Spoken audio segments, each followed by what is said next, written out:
Muchas gracias, Cacho, por venir, ¿eh? No, gracias honor, por la verdad, invitación, que estés acá. Felipe, muchas gracias. ¿Cómo eran don Antonio y doña Nieves? Ah, don Antonio, yo tengo la voz de papá. Ajá. Y Antonio y Nieves me dieron una enseñanza de vida que la practico y que me dio la pauta de poder rehacer la vida a propósito del comienzo que tuvo esos primeros años, donde yo disfruté de una infancia con una personalidad que hoy sería como difícil contarla en profundidad, pero con una noción de algo que hoy sí tiene una realidad de contraste. Éramos todos iguales. Claro. No había, no deseábamos lo que tenía ninguno de nuestros amigos, ni ninguno de nuestros vecinos. ¿Y cómo era esta casa de Vieites? Era una casa muy particular. Era un largo pasillo que tenía 3 departamentos y cada departamento tenía 2 habitaciones y cada habitación vivía una pareja o claro. vivía. Entonces nosotros el departamento 2 lo compartíamos, la habitación con otra familia, y nosotros éramos 3, o sea que estaba yo viví hasta los 18 años. 17 y pico, compartiendo la habitación con papá y mamá. ¿Papá ferroviario? Mi papá ferroviario, yo también fui ferroviario, claro. Era su ilusión. En el galpón, ¿no es cierto? En el galpón, y fui ferroviario, y además, no sé, fue un momento difícil para mí, porque llegué hasta el ferrocarril Roca. Mi papá era del Belgrano, y yo llegué hasta el ferrocarril Roca, el ferrocarril Sur, y entré ya como empleado y después, bueno, ya me entré a participar con la música y eso, y no fue fácil decirle a papá que iba a dejar el legado que él tenía en mente, ¿no?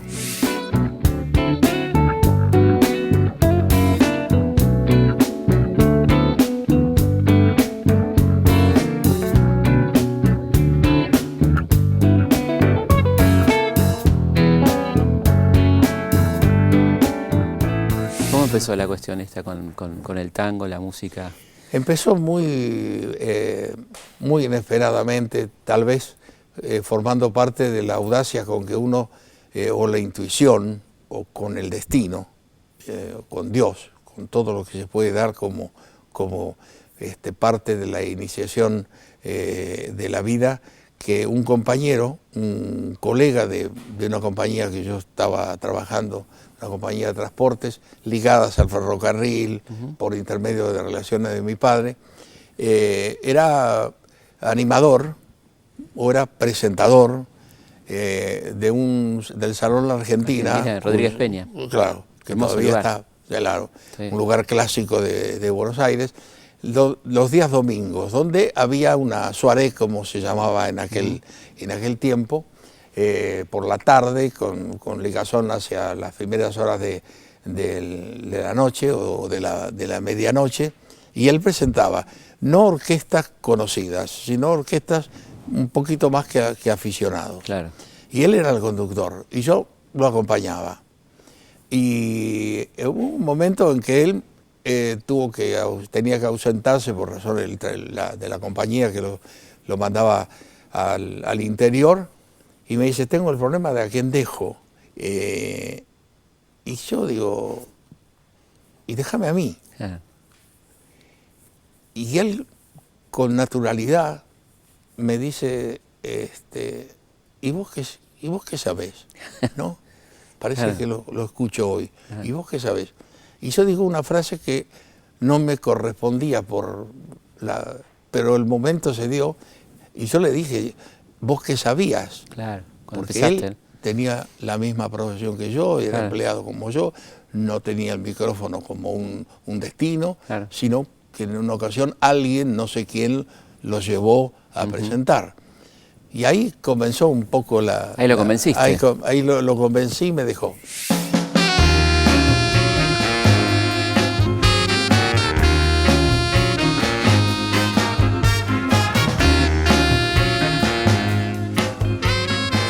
por esa época también empezaste en la radio, ¿no? Poco tiempo después. La radio fue después, ya pero muy jovencito, muy adolescente. Sí, 16 años, claro. 17 años. Cuando fuimos pasando del Salón La Argentina al Tango Bar, del Tango Bar al Nacional, son lugares que uno ha trabajado y que son lugares realmente históricos e irrepetibles, no por los tiempos, sino por lo que encerraban en sí para la historia del momento. Hablemos un poquito del Chantecler, ¿no? ¿Cómo era el Chantecler? Claro, el Chantecler. Era un lugar donde nunca había hablado, nunca había presentado, nunca había tenido intervención nadie más que el príncipe cubano. Ajá. El príncipe cubano era una suerte de animador, cubano obviamente, sí. y de conductor en ese lugar donde te señalaban la mesa, el palco donde se sentaba Gardel, donde todo conformaba una historia reciente, claro. Pero con su pasado, claro. Mítica.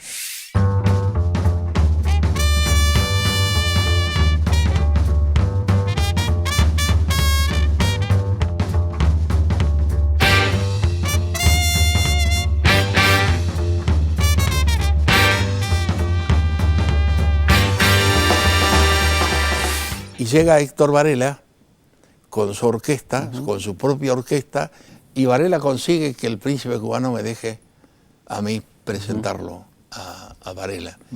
Y bueno, y ahí entonces conozco era un lugar donde la noche era una enorme atracción, claro. Donde la mujer tenía un rol fundamental de acompañar, claro.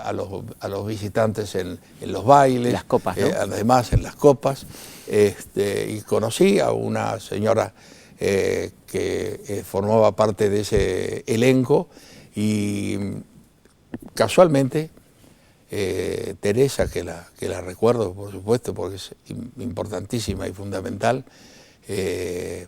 tenía conocimientos con alguien que en ese momento y después históricamente es un hombre fundamental en la radio y además en los relatos, que es Julio César Barton. Claro.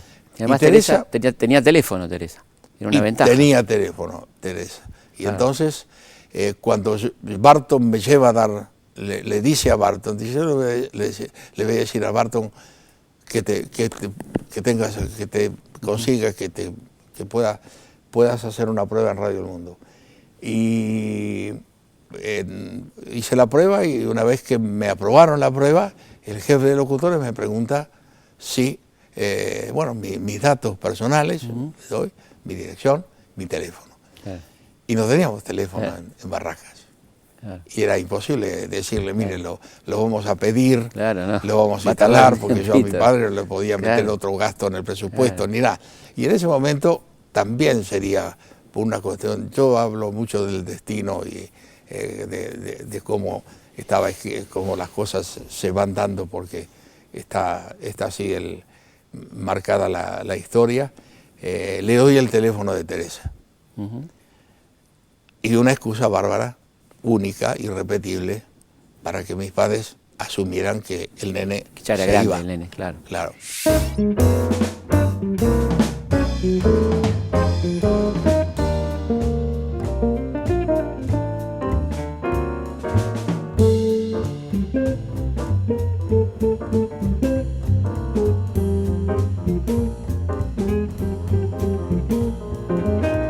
Me contaste una historia muy linda del toldo en tu casa, ¿no? Como hablaba de los cambios que estaba produciendo el peronismo. Claro, el peronismo. El toldo es...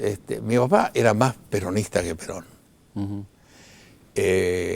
Yo se lo pude decir al general en mi visita en Madrid. Digo, usted sabe que mi padre era más peronista que usted. Y se reía y le dije por qué. Le dije una demostración física. Digo, mi papá era ferroviario y traía las bolsas del ferrocarril y las unía, y después las colocaba, ponía las argollitas y las colocaba como un toldo que era nada para disimular un sol que era mucho más potente que, Claro. lo que cubría en ese momento la mesa. Y un día aparece en mi casa un toldo de lona. Claro. Y el toldo de lona era un aumento que había recibido mi padre en ese momento. El general nos dio y tengo un detalle muy, muy interesante. Le digo, mire, general, no sé si dije general o presidente, digo, una más, para un hombre, que así como le digo de mi padre peronista, este hombre es más. Es un hombre que trabaja en Radio El Mundo, forma parte del plantel de mantenimiento. Cuando usted vino a la Radio El Mundo, con la hija del presidente de Colombia, esa radio la pintaron en un día, Radio El Mundo. Y la desesperación que tenía este hombre, y entonces Perón me dice, el negro alto, el grandote alto.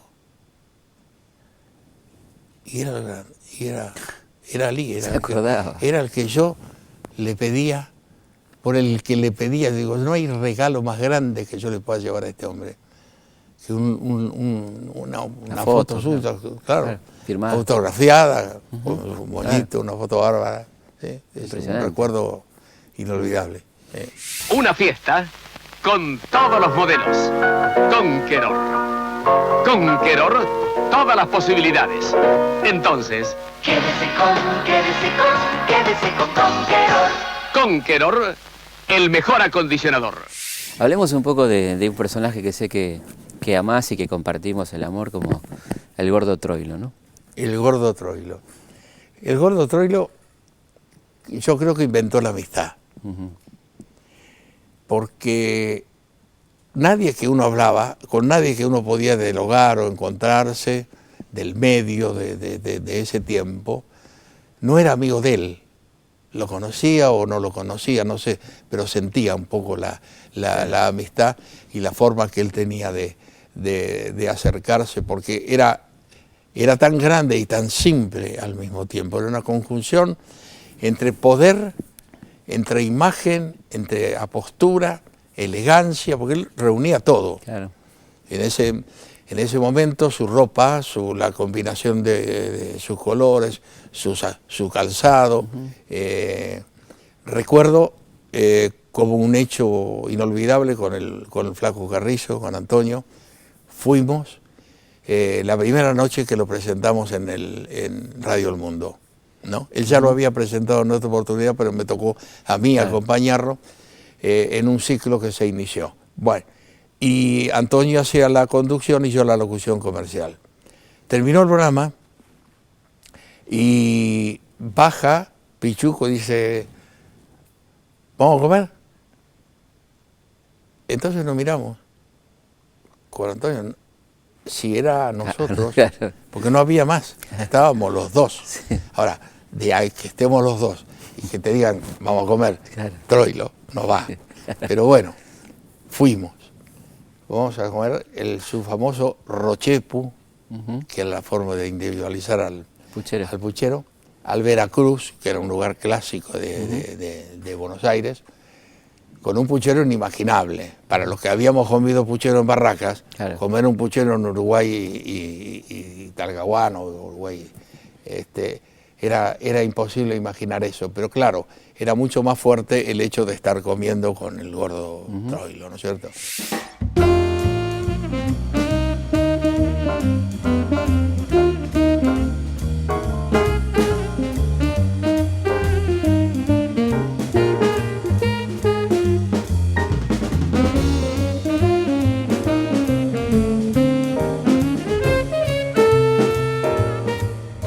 Después, cuando terminamos, nos llevó a la casa.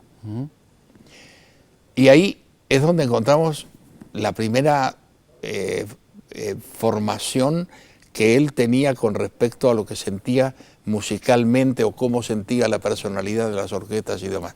Este es el maestro. en una famosa pick-up, y nos pone un disco de Di Sarli, que era su orquesta, Claro. era la orquesta que él, que gustaba, que a él lo distinguía entre todas esas personalidades tan diferentes, tan seculares que ha dado la música de Buenos Aires. Y además ya fuimos un poquito al interior del departamento del Gordo.